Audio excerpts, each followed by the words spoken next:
Here we are again. Welcome to Coastside Poetry. Thanks to those of you who've zoomed in and those who are watching on YouTube.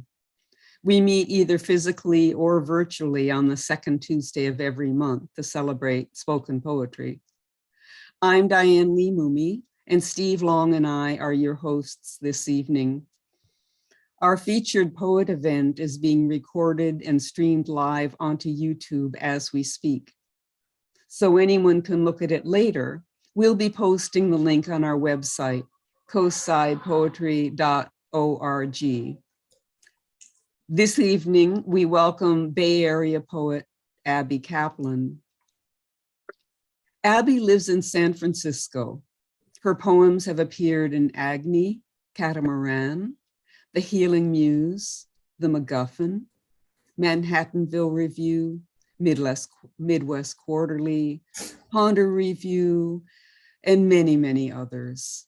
Among her awards, she's been a finalist for the Rash Award in Poetry, semi-finalist for the Willow Run Poetry Book Award, honorable mention for the Quercus Fall Poetry Book Award, finalist for the Anna Davidson Rosenberg Poetry Award, award recipient of the San Francisco Poets 11, and a winner of the Soul-Making Keats Literary Competition, and a Pushcart Prize.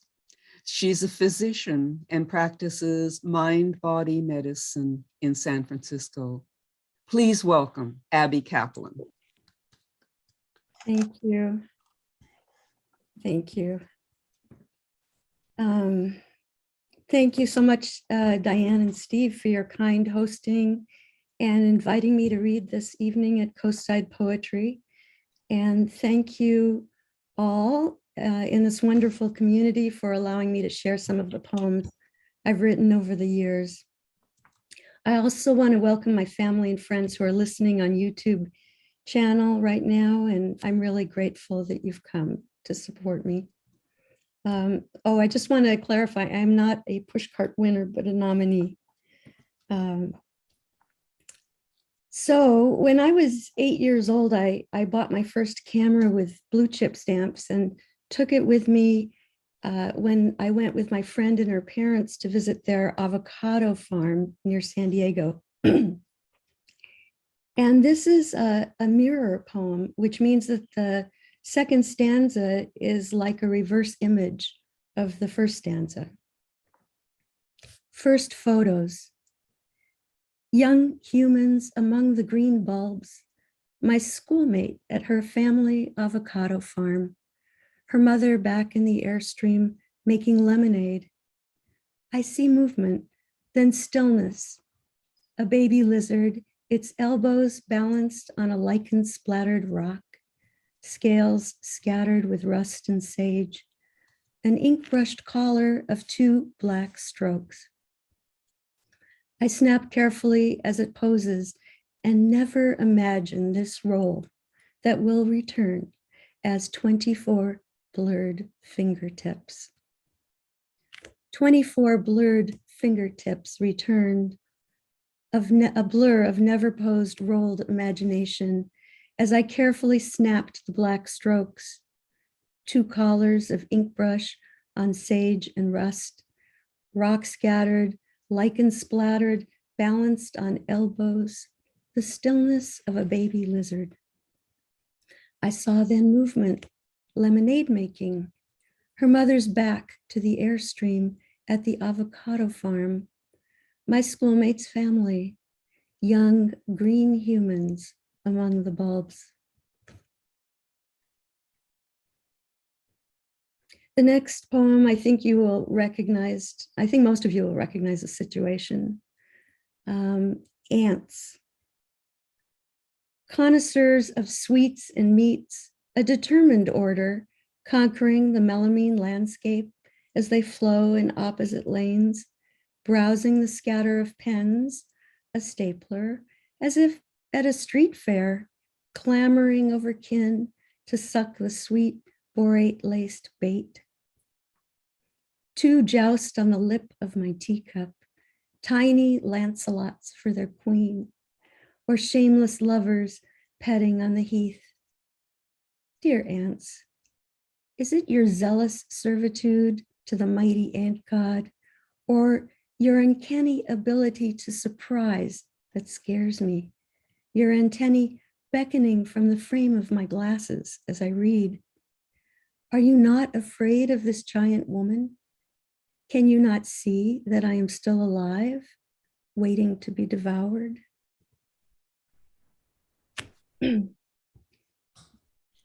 My next poem is about refugees, and I dedicate it tonight to the people of Ukraine. It was published in the MacGuffin and nominated for Best New Poets. My romance with a black wool coat. I once left the coat on a bed at a crowded house party where it took off with another woman, left me her reject. A more useful black coat, it turned out, loose enough to accommodate 3 layers of sweaters and stash cash between the lamb's wool and the acetate lining.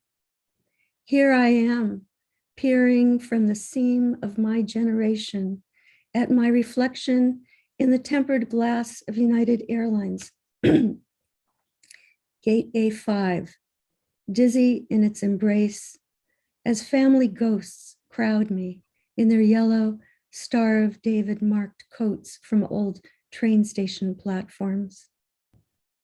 I can't predict how America's political passage may change, just that it will. Like my romance with a black wool coat and grandma's gold ring that I plan to marry deep into its hem.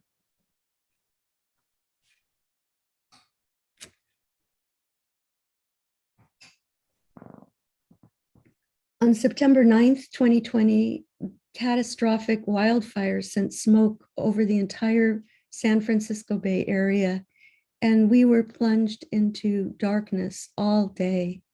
It felt as if we were living through one of the terrible plagues in the Bible. California fires everywhere. I know morning only by cell phone, held up to the dark beyond the window, where daylight's been canceled, school too. Across the street, kids eat breakfast Cheerios and milk in soured lighting. I gape, thinking of bedtime at lunchtime, how cars wear the gray of old underwear no amount of bleach can undo. Even the green of the garden is gray, where hummingbirds are stunned and confused bats tire, unsure of when to return to their roosts. My husband drives to the beach, his car's headlights seeking a non-existent horizon as the bloody eye of the sun hunts for its betrayers. He texts me a video of a landmark diner's electric sign, its neon red pulsing in the throat of a furious God that we bid down with every night as it whispers us to sleep.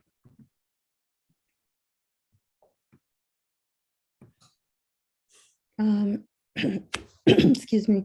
On a lighter note, here's a poem about a neighbor's old pine tree getting demolished.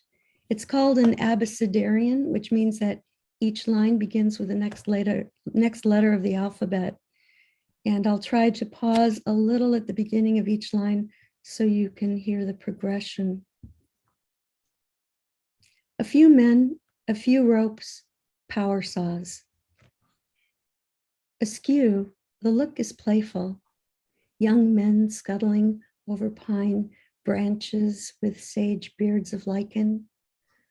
Cone-studded behemoth that could crack in a storm. Dead pieces of worry for Pacific Gas and Electric. Did neighbors too get notice of the power cut? Few will miss the cruel shower of needles onto their gardens. In the remaining canopy, a red-tailed hawk, alert to fleeing voles. I will miss you, I think, watching jute ropes thrown and tied off, but relieved it won't kill children as it falls. Lime vests and white protective hats peg men who scamper up limbs they've just cut like temporary steps. Now another pine-coned broom swings on descent to my brick patio, of which I've granted them use. It's dragged street side, slaughtered to pulp and wood chips. The slow takedown, quivering old troll with acid breath, roaring out its wretchedness. Behold the belted saw dangling from the foreman's waist. Toreadors laughing in the face of double dare, untying and retying as they go about cutting these into limbs, pressing under for the kill. Wild man parrots waving to me as I stand by the window, mute. Xylems slashed in a grinning buzz of metal. PG&E won't pay for your full tree removal. No, the city leaves a sad flock of tree zombies, their blind torsos, their many severed fingers. Thank you. I just want to make sure everyone's mute except for me. Okay. And here's a poem about the aggravation of waiting for a parking spot. It's a pantoum, so you'll see that the lines repeat in a specific way as new lines are added, which is meant in this case to enhance that torturous experience. A big man in his van. A big man sits behind the wheel, bites into a sandwich, pries open a box of biscuits, and offers them to his dogs.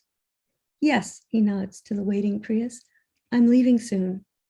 Then picks food matter from his teeth with his fingernail, rustles the box of biscuits, feeds the terrier by hand, folds his jacket and arranges it on the front seat, sweeps his molars with his pinky, tasting the sandwich, ignores the couple waiting in their Prius. He picks up the jacket, shakes it out, refolds it, ignores the questioning beep, still leaving? Ignores the couple waiting in their Prius, pops open a can of Diet Coke, nods again, ignores another questioning beep, still leaving? The Prius inching forward, still waiting. He's guzzling the Diet Coke, nodding again, opening a paper napkin, checking each dog's ears. The Prius inching closer, still waiting. Onlookers watch an old woman emerge from the Prius. He's inspecting the dog's ears. A white napkin sits on the dash. With trekking poles like long antennae, she limps toward him. Everyone's watching the old woman from the Prius. A straw-hatted giant roach, anonymous in bug-eyed shades. Her walking poles like long antennae, she limps to his van and screams at him through his open window. He curses back. A straw-hatted giant roach, anonymous in bug-eyed shades. A big man sitting behind his wheel, biting into a sandwich. She screams and screams. He hurries to start his engine. Yes, she nods to the waiting Prius. He's leaving soon. Thank you. Massage. This needs no explanation. Back muscles knotted into a colony of hard leeches. Caesar's palms coax them into snitching on me. They sob about my imperious demands, hours in bed with a cell phone, wiping down closet baseboards, shredding papers, pushing and pulling a vacuum as he hypnotizes them into believing I can again be trusted. Ethereal chords stretch taffy-like through the sound system, mind and muscles unspooling into the dark velvet silence, past Vega, the Milky Way, the holiday lights of a billion, trillion stars. Then Caesar's gentle hand on the dimmer brings a sort of dawn to the room, as in a planetarium where visitors wake from light speed to softly lit walls, stumble into the sun, the parking garage, explore the black holes of purses for cell phones and keys.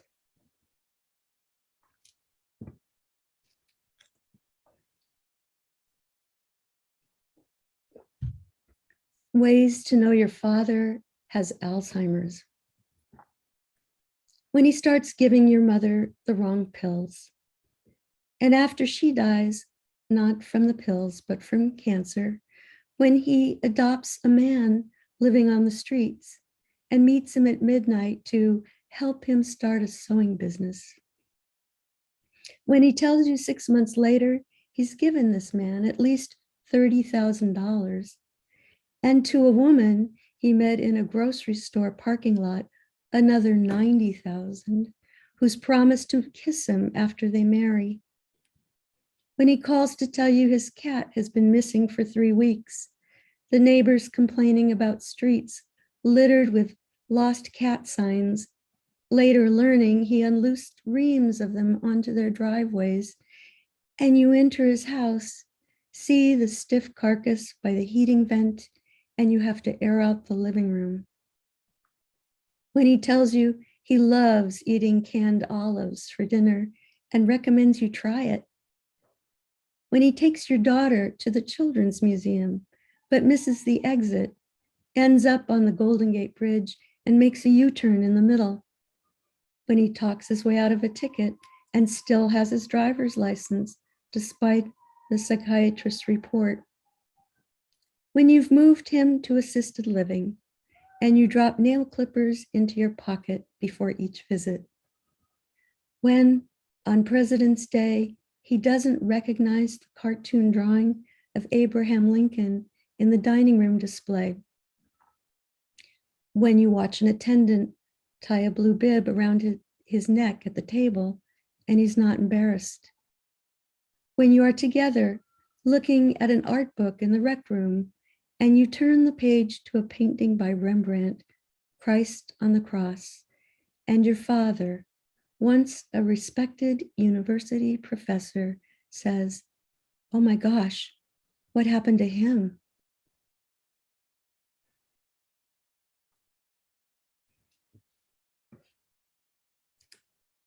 This next poem is about Molly Picken, who was an iconic actress of the Yiddish theater. You might remember her from her role as Yenta, the matchmaker in the movie version of Fiddler on the Roof.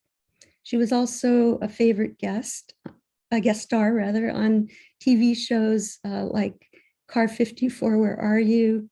And Gomer Pyle.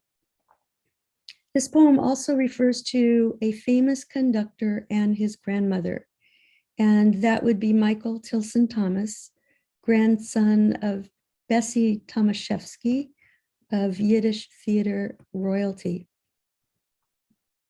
Why we need you, Molly Picken.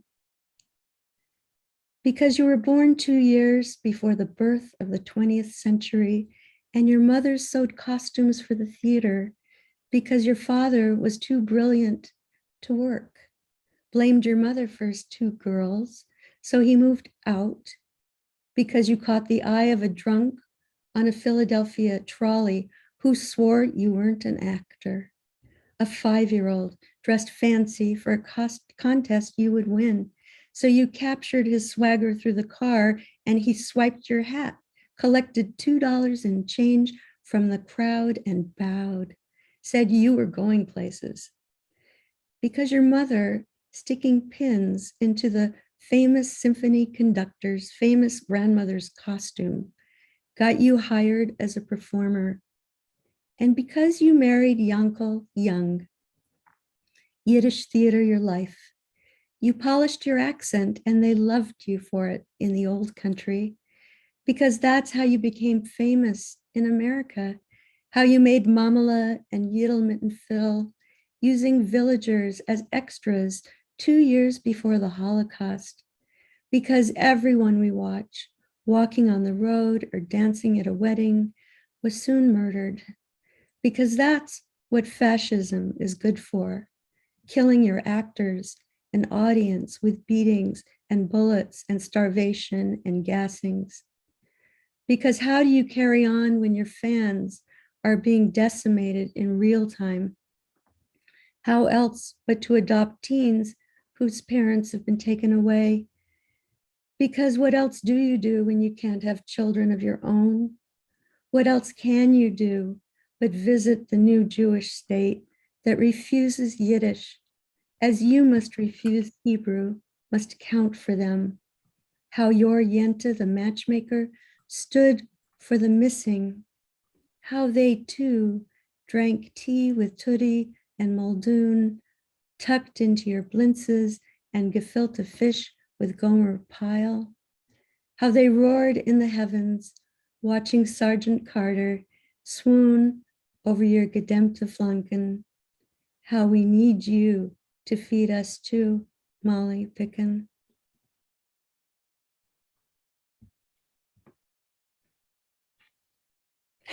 This next poem is called Lilith, who is considered to have been Adam's first wife before Eve. And they were created at the same time from the same clay, but she was banished from the Garden of Eden for not obeying Adam.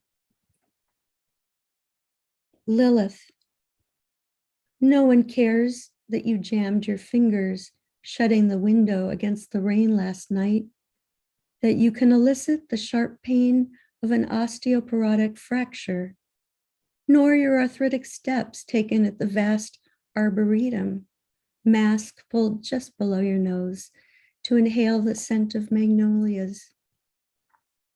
You sit in the quiet shade, yards away from Adam with his wedding band on a similar bench on the other side of the dry mosaic fountain, holding his head as he talks into the phone, messy shine of thick black hair falling over his face, long-sleeved gray shirt, hackneyed apple in his left hand, copper thermos perched like a snake's head on the concrete near his tennis-shoed feet. You look up to watch two healthy crows fling themselves through the sky, think how you've missed the cold sunshine of autumn in well over a year. Or was it the 6th day, time being a concept unmanaged and abysmal? At the entrance, a clot of couples peruse and point to names of donors etched on bricks, voices carrying through the cypresses. I remember them. Nobody liked her. She didn't die, right?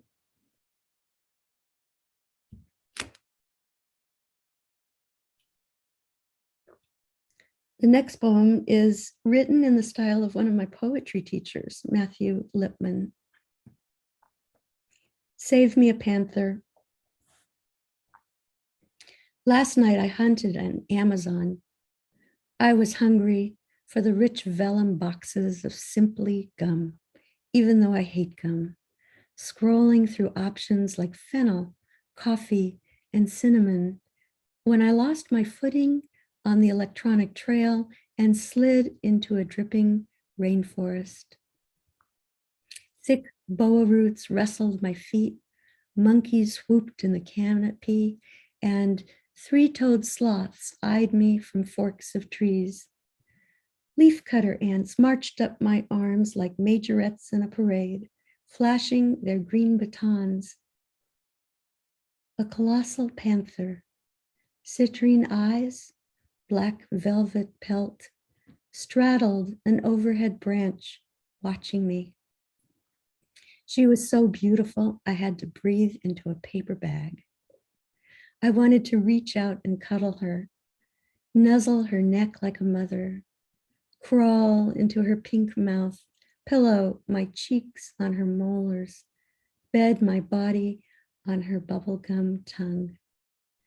I wanted to pull her high up and fling her home with my order of mint and ginger gum, tear the masks off faceless destruction, turn syndicates into messed up slaughters of boardrooms, Bitcoin, and steel jungle cutters, because they are dying. Soon we'll wake up, turn off our computers, shuffle outdoors in bamboo pajamas to get the Sunday papers, and they won't be. Not in jungles, zoos, Las Vegas, just Disney stores. They'll be made into tuxes with onyx buttons for eyes, collected by business suits and high-class grifters. I awoke when prompted to place my order, shut the laptop, stumbled outside into the cold, clear night, searching for Artemis. There she stood, nestled in the pure black fur of the universe with her radiant bow of crescent moon. I tugged from her hand the curved beauty, turned it in mine, tested the bowstring. Then I took out my heart and shot it into a parking lot.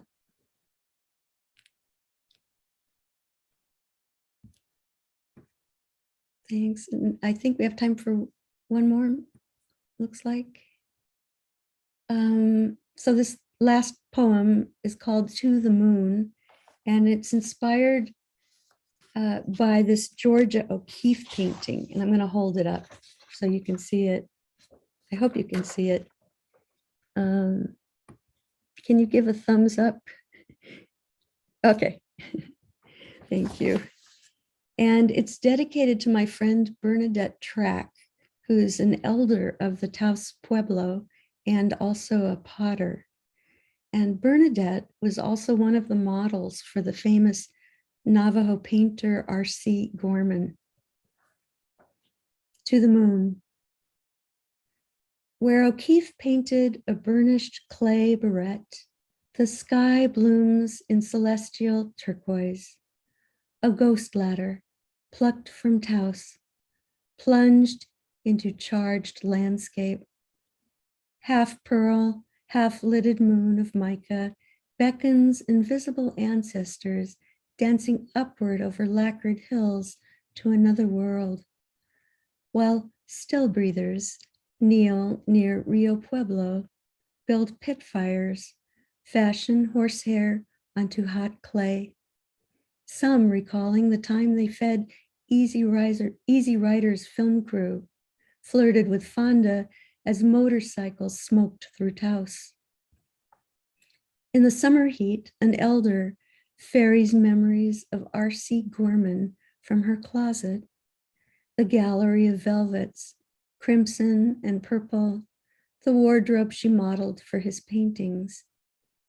A master potter, she balances a heart of earth in her palm until it pulses with red willow song, sponging the newborn pot in a slip of grandmother's, adobe home of 1,000 years, storied ladders of spruce. Thank you for listening. Thanks so much. Oh, thank you so much, Abby, especially that last poem. I was a clay worker, potter for many, many years, so that just spoke to me.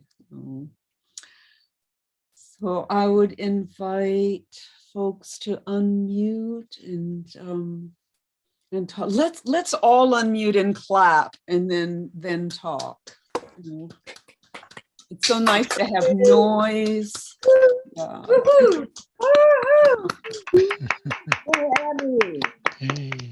Thank you. Great job, Abby. That's a wonderful reading. Wow. Fabulous. Fabulous. Thank you, Abby. That was such a beautiful reading. Your details just come from everywhere. You have such a rich sort of amount of knowledge that you can leap around in a really, really beautiful way. Thank I you. loved it. Lynn. Thank you. Absolutely. And your observance of detail. I was just telling my sixth graders today that scientists and poets have some things in common, and one is that ability to really observe closely. And of course, that comes with being a physician too. But your images are so honed and visible and really specific. And I love that. Thank you. Thank you. Abby, I love the range of subjects in tonight's reading. You have such a depth and breadth of knowledge and heart. I was terribly moved. And the poem that you read from the MacGuffin, I'm so glad that you read that beautiful poem. And we were honored at the MacGuffin to publish it and to nominate it for Best New Poet. So brava to you. Thank you so much, Kathleen. Thank you.